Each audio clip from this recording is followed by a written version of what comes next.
explores nature. Billy the bear was sitting in his den. He decided to go out for a walk. He wanted to explore nature, so he climbed up a hill. He saw the blue sky above and a beautiful river flowing below.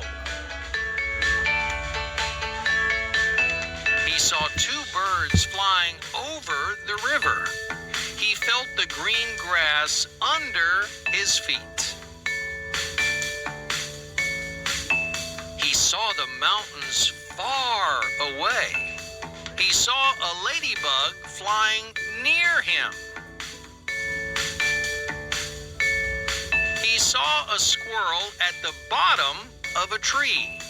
The squirrel climbed to the top as quickly as he could.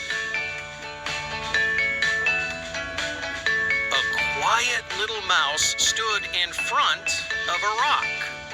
Looking at the bear, she quickly hid behind the rock. The bear thought it was time to go back home, so he climbed down the hill and returned to his den.